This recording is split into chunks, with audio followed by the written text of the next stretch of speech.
Let's start with how you got involved in the Civil Rights Movement.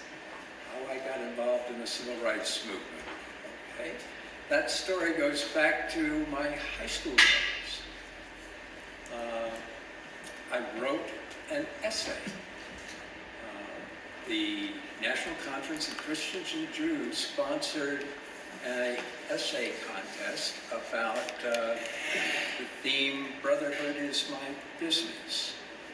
And I wrote an essay basically saying that people our age needed to get, my age then, needed to get involved, to take a stand in favor of civil rights. Later, one of my teachers invited me to attend a conference that was being sponsored by the National Conference of Christians and Jews, a conference for high school students in the Detroit area. I didn't live in Detroit proper. I lived in an affluent suburb of Detroit, but when the sister tapped me and... There were four of us, my mom and dad and my sister. And my sister was 6 years older than I am. Okay. So I always felt like an only child, because whatever age when I got to that age, she was already older and running off somewhere. And your parents were from Montgomery? Not originally. My parents were from Clio, Alabama. That's a small town about 57 miles from Montgomery, like out in the country. And they were sharecroppers. And they came to Montgomery. I heard this, I don't really know this. I was 6 months old. So they came to Montgomery when I was 6 months old, and they found this house to rent. And the house had a lot of property around it. Well, my dad brought cattle with him. He had chickens and a pig, a goat, and a cow. So by the time I was like 3.5, 4 years old, well, he didn't know he wasn't supposed to have the animals in the city of Montgomery. And it took people like 4 years to figure out that he had them and turned them into the city, and they made him get rid of them. So when I was about 4 or 5 years old, he had to get rid of all of his animals. Now, I don't remember what happened to the cow. I think he might have sold it, but I know that he'd slaughtered the pig and the goat. And I was so upset about him slaughtering the goat, because that was my friend. You know, of course, I named him Billy. What else do you name a goat, right? So Billy got killed, and then they expected me to eat Billy. It's like, no, I don't want that. I'm not eating that. That was my friend. So yeah, he had to get rid of those that livestock, but he could keep the chickens. So I remember as a little girl, actually like 2.5, 3 years old, we had chores. There was no fooling around or playing around. You had to have chores to help your parents with whatever work they were doing. And my parents were poor. They were uneducated. Neither of them could read or write, but they knew they could function very well in their environment. And so my mother did laundry for some of the families that lived around us, and she would have us bring water. The house where we lived was like maybe a half a block away from where the water spigot was. The water spigot came up out of the ground, and it was for all the people that lived in that neighborhood. Right, so you had to walk down with your bucket and get the water. So at 3 years old, I had a little bucket, and my sister and I would go get the water, and we made a game. We would run, see who could run the fastest and carry out their buckets without spilling the water. So that became like a little game we did. She was older than I was. She had a gallon bucket, and I had this little thing, but you know, I remember doing that. And then I got to feed the chickens. And one of the things I remember that was so cool about feeding the chickens, I had to gather the eggs as well. Sure.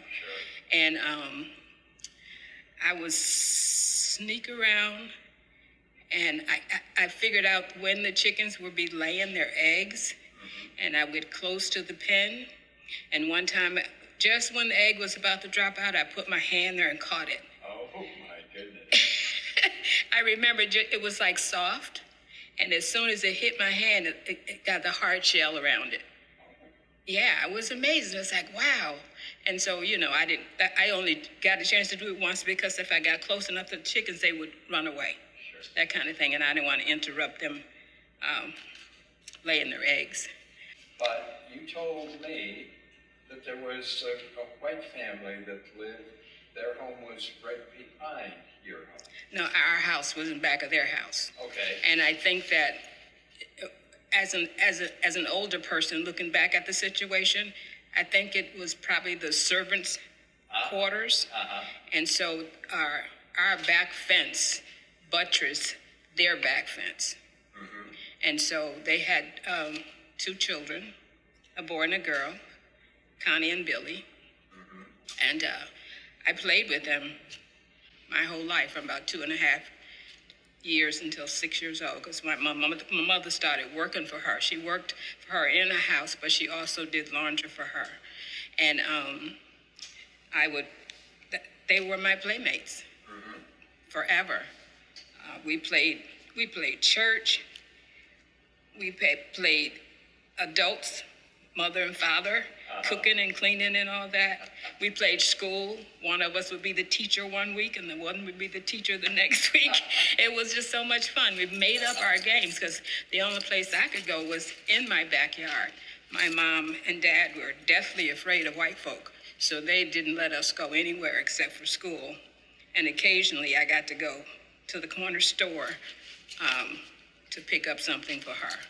But yeah, Connie and Billy were, well, especially Connie, the little girl, was one of my best friends. She was about your age. Yeah, we were both, yeah. And back then, there was no kindergarten. We all started school in 1st grade.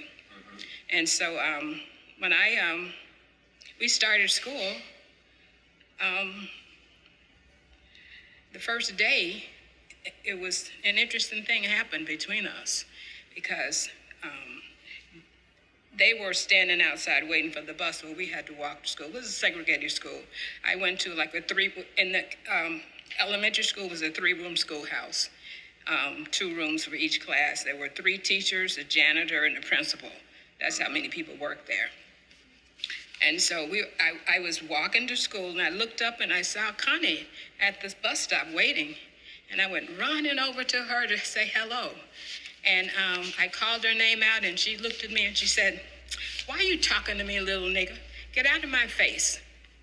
And wow, I was stunned. I couldn't believe she said that to me. This is my friend. We've been playing together from like 2.5 to 6 years old. And all of a sudden she's calling me this terrible name. And so first I started to cry. And of course, the other kids that were with me started to ridicule me and yell at me and tell me I was stupid for thinking this little white girl was my friend. I was confused a little bit, but I was also angry and hurt and disappointed. So I told my mother when I got home from school, and she never worked for that family anymore, and I never got to play with Billy and Connie. That was the end of it. But you still lived one house We still lived behind the other house. Right. We still lived there, but we had no interactions. And I think that, in fact, before I went to school, I had already learned how to read, and I thought I taught myself. But as I thought about it when I got older, it's like, how could I teach myself how to read if I didn't know how to read? So what occurred to me was that when their mother would read to them on the back porch, she'd let me listen. And so and then I figured that out, because it's like, okay, I'm pretty creative, but I don't think if I never knew how to read, how did I teach myself how to read? And so I learned how to read by listening to her read to her children, Dick and Jane and all, those kind of books. And I started connecting that up later on in life.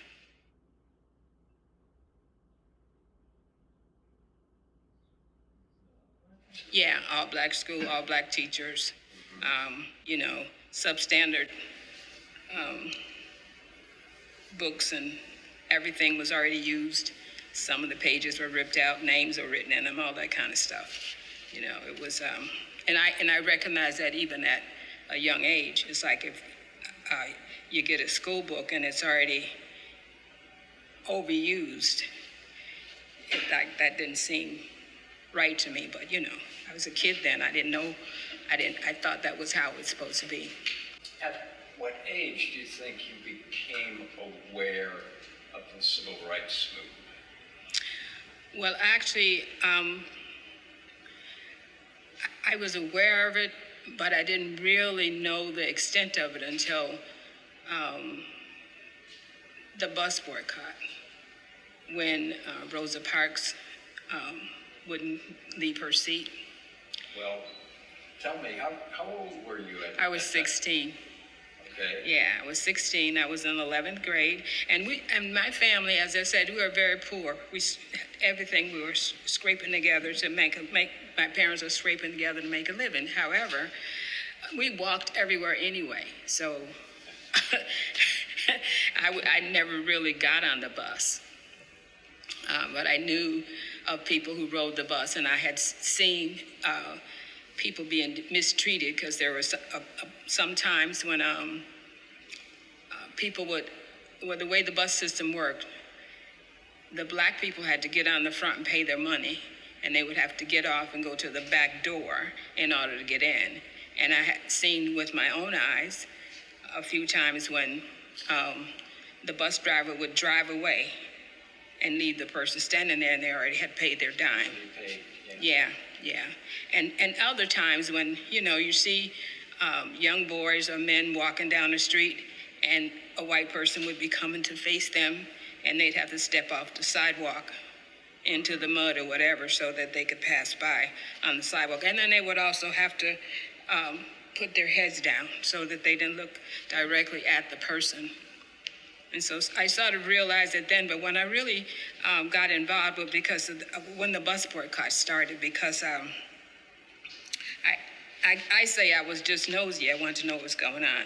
We heard about it, and on the way from school that day, and I think that was the 5th of December, because the 1st of December is when she got arrested, and the 5th of December is when they decided to have a boycott for one day.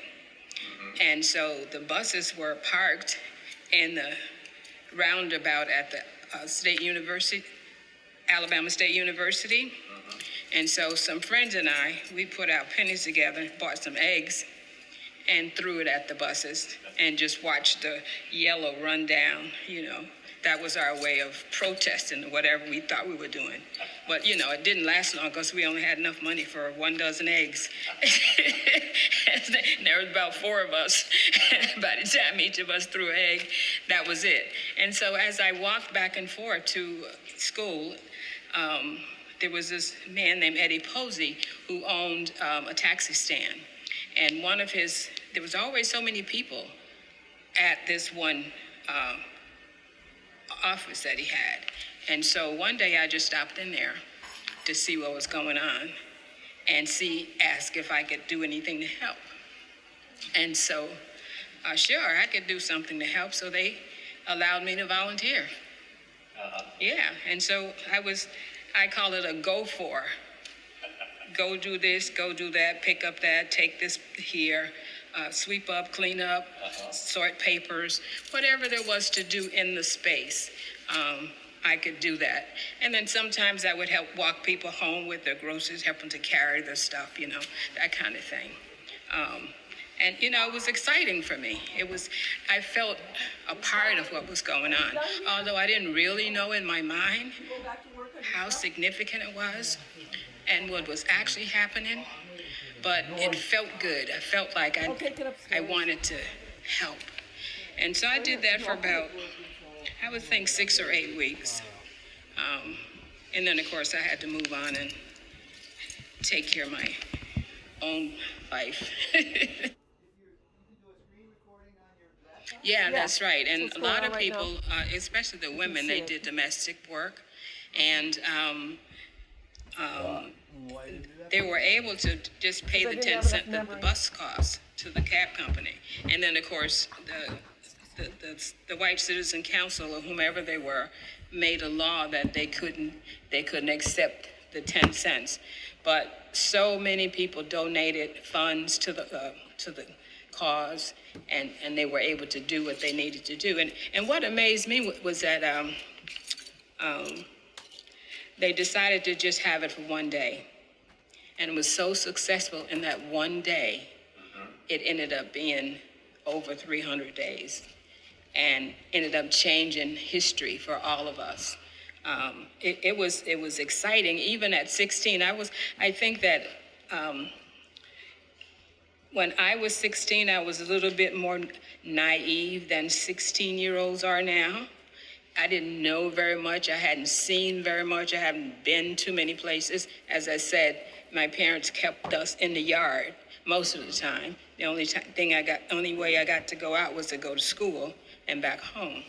So I hadn't had any interactions with a whole lot of people, and I wasn't very sophisticated about anything. But it just felt good to me that I was able to go there and ask if I could help. And they said yes. And then be able to be in the same room with Rosa Parks and Dr. King and Mr. Nixon and Reverend Abernathy, all those people. You know, of course, they didn't know I was in the room, but I knew they were in the room. You know what I mean? And I think that if I had known it was going to be such a significant thing that happened in our country, I probably would have asked for an autograph, but I didn't even know the word autograph back then either. So it wouldn't have helped. Well, now you were a high school student at the time. Right. Were the other kids in high school, were they talking about the boycott? Were they excited about it? Yeah, they were excited. They were angry. They were so happy that somebody was finally doing something about it, because most of the black kids especially got bullied and harassed and threatened and all kinds of stuff when we were kids, just because of the color of our skin. And they were, and a lot of kids volunteered as well, you know, to do whatever they could do. No, his church was, well, I don't really know. I don't know how to put this, but there's different classes of people in all ethnicities, and so his church would be considered an upper class black folk church. So what I know about it is that all the women wore hats and gloves and little purses, and they were so beautiful. And one of the things that I used to do some Sundays, well, my dad used to take me to church every Sunday, except that when I was 10, he left the family, and so I didn't get to go. So I would go over there was like this little hill that I could lay down and nobody could see me, and I would watch. The church was on Dexter Avenue, which is like a block from the Capitol. Yeah. And but there was like a little hill, a grassy knoll, and I could sit there, lay there, and watch those ladies go in. Oh my God, it was so beautiful. And I wondered, it's like, I hope one day I can have a dress like that, or a hat or some gloves. It was amazing. But yeah, they would be up here and my family would be down here in terms of economically able to take care of themselves, or however you would say that. But, and that's all I knew about him. And I knew he'd only been there like a few, not even a year yet, I don't think, when the bus boycott started. But he had a lot of support, and those mass meetings were amazing. I never went inside a mass meeting, but I would always go over by the church and watch, because that was exciting for me. When I was younger, there were some places that I didn't think I would be welcome in. It was like higher than what I was in terms of my lifestyle. And so, but I would go watch and see all the people, hundreds of people inside the churches. Reverend Abernathy's church was on Hull Street, like over maybe 4 or 5 blocks away from Dexter Avenue. And that's where they had most of the meetings because his church was bigger than Dexter Avenue, and the church would be filled. All outside of the church would be full of people standing and listening to all the sermons, and there would be somebody to come and what's the word do I use? You know how when there's a concert and the main person is going to come, they have somebody to come before them? Sure. Yeah, so that's how it was. They would have speakers before the main speaker, and they would get the people all hyped up. Yes. Just ready for the main event. Right, that's right, absolutely. And they did the same thing in that. And people just continue to support and to help and to a lot of bad things happened to a lot of people too during that time. There was so much anger and hatred, and it was amazing how people were treated during that time.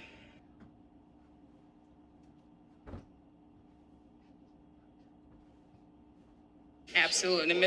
It was Mr. Nixon's idea to have the bus boycott for one day. He is the one who organized it for that one day.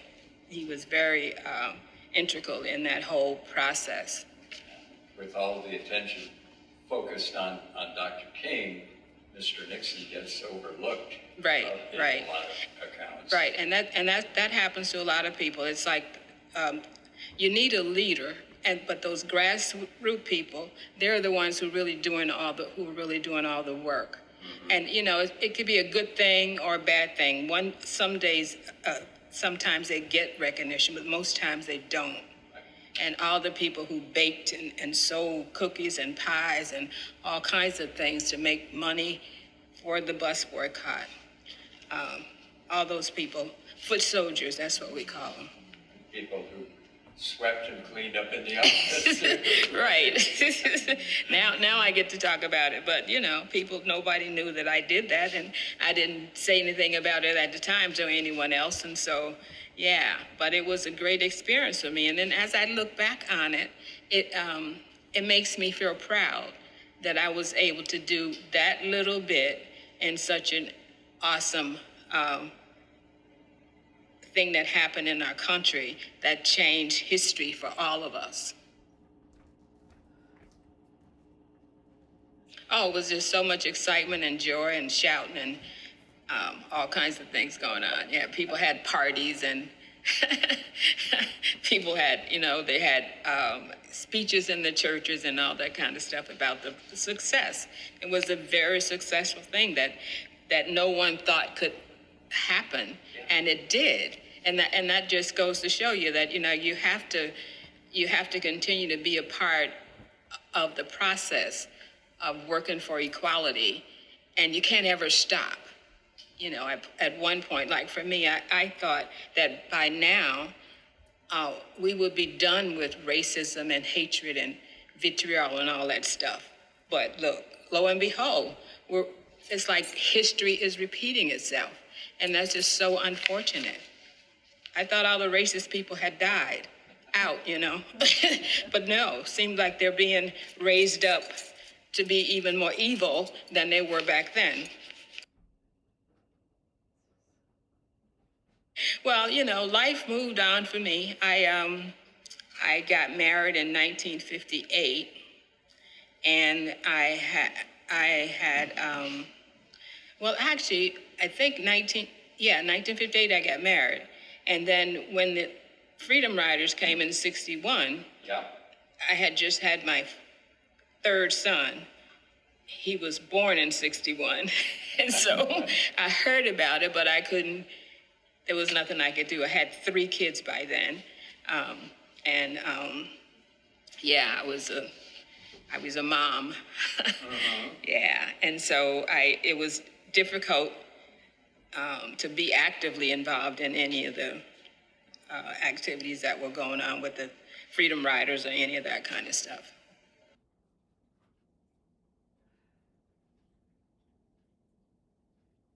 as a child back then, you could just listen to what people were saying and get an idea of what it was you wanted to focus on.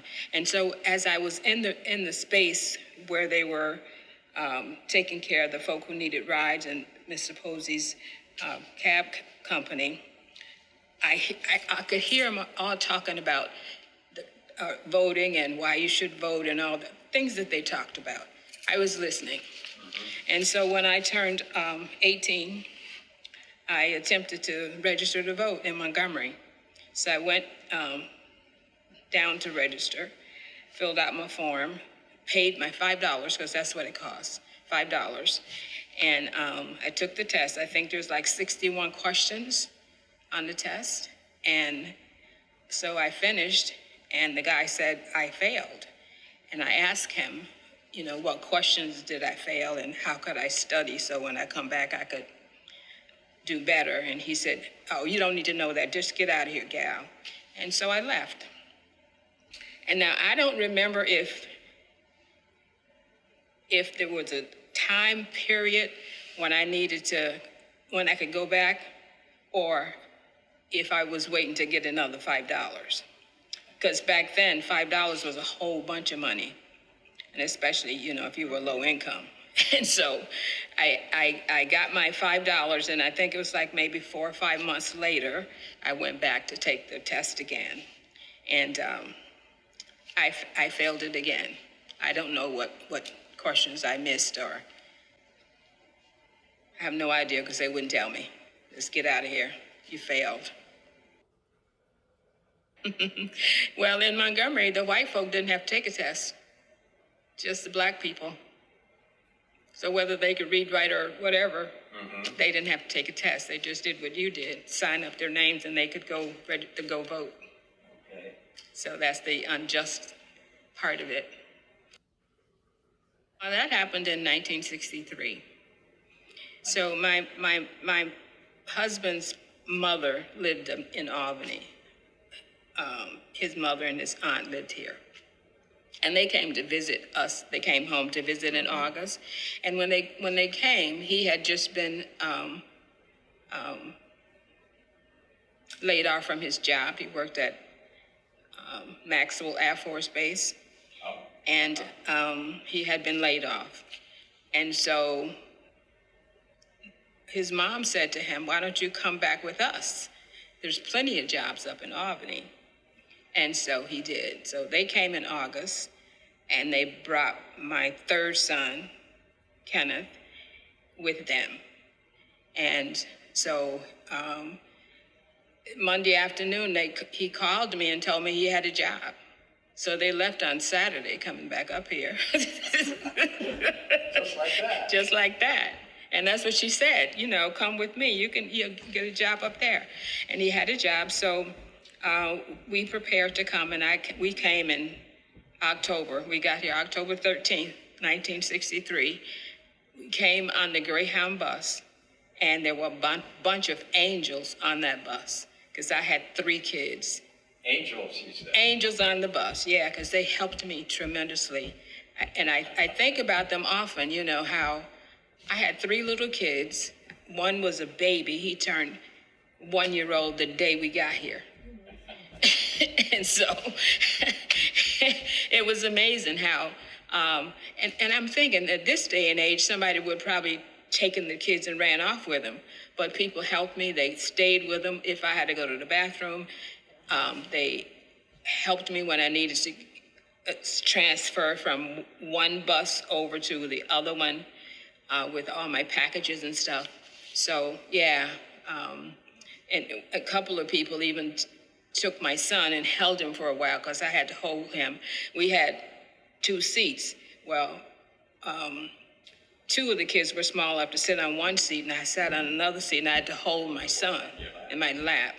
Yeah, and so there were people on that bus that treated me like they knew me and helped me with my children. And I'm forever grateful to them, whoever they were. I don't know who they were. But, I got to Albany, and I sad to say I was just very, very, very, very, very disappointed. I couldn't believe when I got off that Greyhound bus, looking around that area, I thought I was going somewhere, and it was, it looked a whole lot different than where I came from. Mm-hmm. Yeah. Different good or different bad? Different bad. Yeah. Yeah. Yeah. What struck you? Well, the housing, the way the houses were all close to each other, and they all had different 3 or 4 floors, and you had to go up steps and all that stuff. I just was not used to that. And it's like when I was a little girl, as I said, my family and I, we were very poor, and we lived in across the tracks in this very poor neighborhood. But after I got married, we lived in a different section of Montgomery, in a nicer place. And so I was disappointed that when I got here, the places where we could afford to live weren't nicer than the one I came from. I guess that's what I'm saying. Yeah. Mm-hmm. And your children probably, they were ready for school, or? Well, actually, only one was old enough to go to school At that time? at that time. At that time. Yeah. Okay. And the others were home. So I was a stay-at-home mom for most of the time. Mm-hmm. And then my oldest son, my kids went to St. Anne's Academy on 4th Avenue in Albany. And when he graduated 6th grade, he wanted to go to Christian Brothers Academy. And so that's when I got a full-time job so I could help to pay for his tuition to go there. Okay. So compare your education with your son's education. I think my education was substandard. I learned, most of the things I learned it after I left high school. And of course, when I got here, actually, if I back up a little bit, I didn't actually finish high school in Montgomery. I finished 11th grade, but I was bullied and taunted and all that stuff. I decided I was not going back to school after 11th grade, and I didn't. I thought in my 17-year-old mind that I could just go and get a job and take care of myself. I didn't know how important it was to have an education in order to get a job where you could take care of yourself. And so when I got here, I went back to school and got my GED, and then I enrolled in Hudson Valley Community College, and then in the College of St. Rose. I didn't. I needed to pass biology. I can never do that. but it's okay. I'm good. Okay. Yeah, I got a lot of experience. I have a lot of knowledge. My son went to Christian Brothers Academy, my oldest son, and he graduated in the top 5% of his class. He got a 4-year academic scholarship to Dartmouth. And so you had to be very proud of that. Absolutely. And then and the other kids, they all went to Albany High, and everybody's, they're adults now, they're working, they're taking care of themselves, they own their homes and stuff like that. So, they made out okay. So we got here in October 1963, and election was November. And we lived on McCarty Avenue in Albany South End, and down the road a piece from there was this building. It wasn't a big building, but it had 2 doors. And my husband's aunt, she said, "Oh, you got to come and vote." And I said, "You can just vote. You don't have to take a test." She said, No. You just come and vote. You just fill out your name and stuff like that." And so she said, "And you vote all Democrat. Just vote that line." I said, "Okay." And so I went, and sure enough, I filled out my information, and I went and voted, and I was leaving, and the young man at the door shook my hand and said, "Thank you so much for voting. We sure appreciate it." And he palmed me with a $5 bill. And so I opened my hand and let the money fall on the floor and walked out. And, I got a lashing, a verbal lashing from my aunt, who was angry, from my husband's aunt, who was angry with me that I didn't take the $5. That was supposedly from her point of view, that was my reason for voting, so I could get that $5 because we needed that $5. But then it flashed back to me that, I paid $5 twice to try to vote, and if I can vote here for free, no, I don't want the money because my one vote counts just to get the opportunity to vote. And so that's my experience in Albany. So ever since then, November 1963, I've been voting for everything, school board, the local, whoever's running for office, I make sure I vote every year, every time. Because, your one vote counts. It's so important to be able to say that, well, if that person won and you voted for them, you can be excited for them. If that person lost, that's okay, because your person might win next time. So you just have to be consistent about exercising your right to vote. Yeah, I inquiring minds. I'm nosy. I have to put it that way. I like to know what's going on. I like to be involved in what's going on. And I think that if you want to see change in your community, that you have to be involved in things in order to help to bring about that change. And so I actually got involved in the 70s when my children went to public schools. Then I joined the PTA at Albany High and the PTA at School 19. And then I noticed that for my children, it didn't seem that they were getting what they really needed from the school system. And so I started going to school board meetings. I went for one whole year, and then I decided, I didn't decide.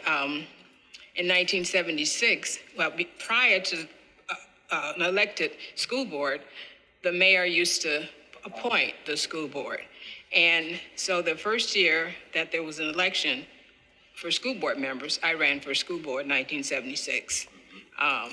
And because of my children, and I wanted to be able to be a voice in what was going on in the school system. And then, of course, I didn't win that time. And, of course, I didn't give up. I ran again in 1979. I didn't win that time either, but I didn't shut up. I kept being a part of the PTAs and the different organizations in the community that I felt akin to, like the NAACP and the League of Women Voters. Like they are two nonpartisan organizations, and they're the kind of organizations that I felt akin to, that I could work with them to help other people become registered to vote, or give them information about what they needed to do in terms of keeping their lives and community in a positive way.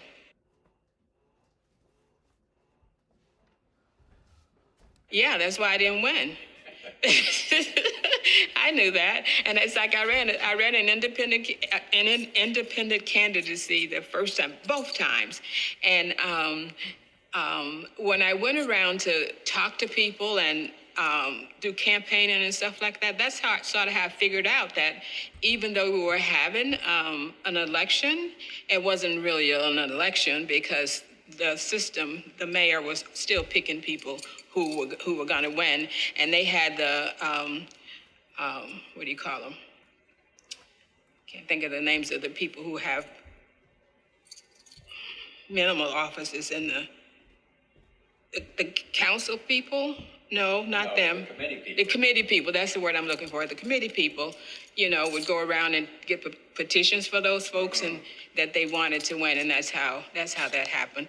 But it's okay. It wasn't okay, but it was okay. You know what I mean? Because I was able to be a part of it and put my views out there and have people hear and understand. And some of the folk who probably won a seat on the school board thought about some of the things that I said and how I ran my campaign, and perhaps they did some things because of me. I don't know that to be true, but it could be.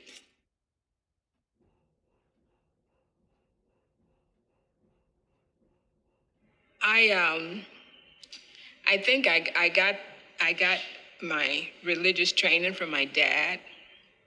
When I was a little girl, I always got to go to church with him, and he was a deacon in his church. And although my father couldn't read, I don't know how he knew it. I don't know how he did this, but he knew all kinds of scriptures, the Lord's Prayer, the Beatitudes, all that stuff. And so when I joined at 6 years old, and I was supposed to learn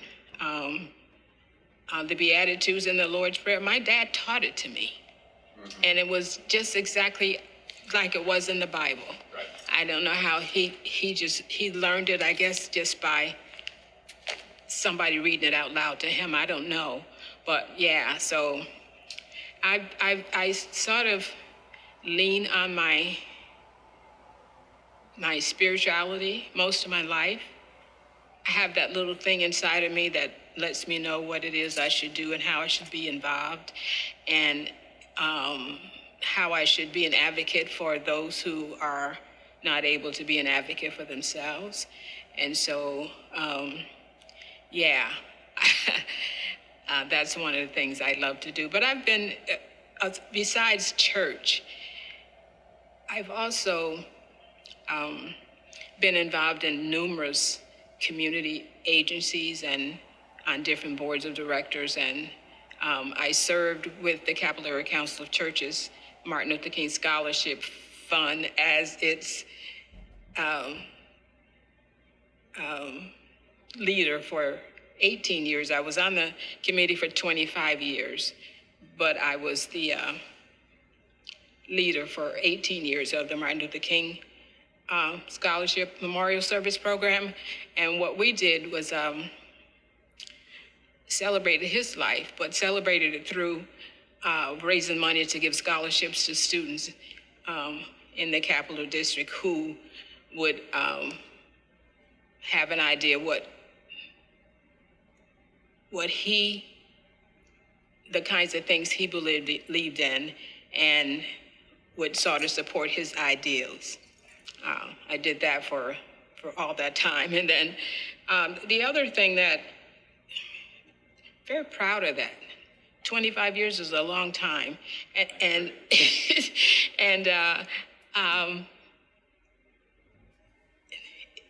it just feels good to be able to do something in his name, because I was from Montgomery, Alabama, and because I was in the room with him once upon a time.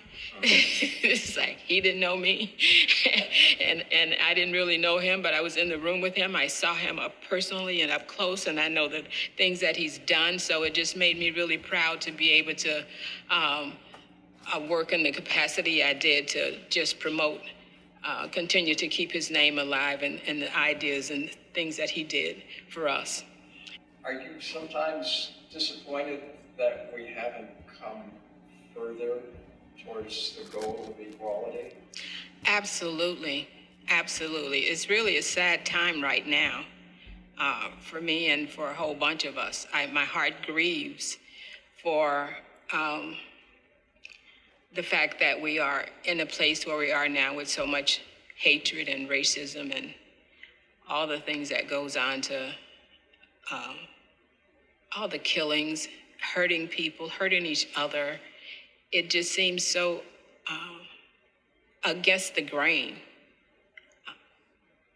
I don't really know how we got here and how we're going to get out of it, but I'm sure there's a way. There's always a way.